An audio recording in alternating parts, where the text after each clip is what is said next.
Jack the Giant Killer, retold by Richard Doyle. Once upon a time there lived a little boy named Jack. Now Jack, though only the son of a poor farmer living in Cornwall, was very clever, for he not only fought and wrestled with all the youths within 20 miles round, but he beat them likewise. Can it be wondered that under these circumstances he shouldn't be his father's hope and his mother's joy, and that the neighbors should look upon him with the greatest respect? It happened that at that time there lived in Cornwall an immense giant, at least 18 feet high, who was so ferocious and terrible the population for miles around were kept in a continual state of consternation. It was his custom to come down from the mountains every evening and tie about his waist as many sheep, oxen, or pigs as he could find, so that they hung about him like a bunch of candles, and then go back up again to supper. Jack, who had deeply considered the subject, determined to kill him, and he set out one morning very early, when the monster was asleep, and dug an immense pit close to where he lay.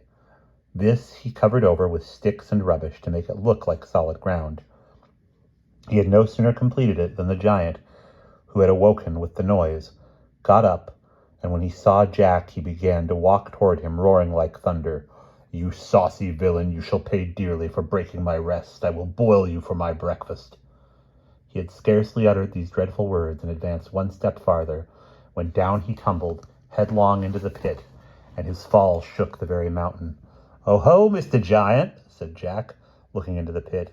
"Is it possible that you have found your way to the bottom since? May I inquire as to the state of your appetite?" The giant now tried to rise, but Jack struck him a blow on the crown of his head with his pickaxe, which killed him at once.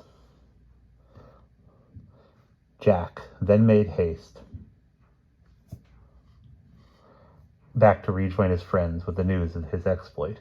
When the justices of Cornwall heard of this valiant action, they sent for Jack and declared that he should henceforth be called Jack the Giant Killer, and they also gave him a sword and a belt, upon which was written in letters of gold, "This is the valiant Cornishman who slew the giant Corriman."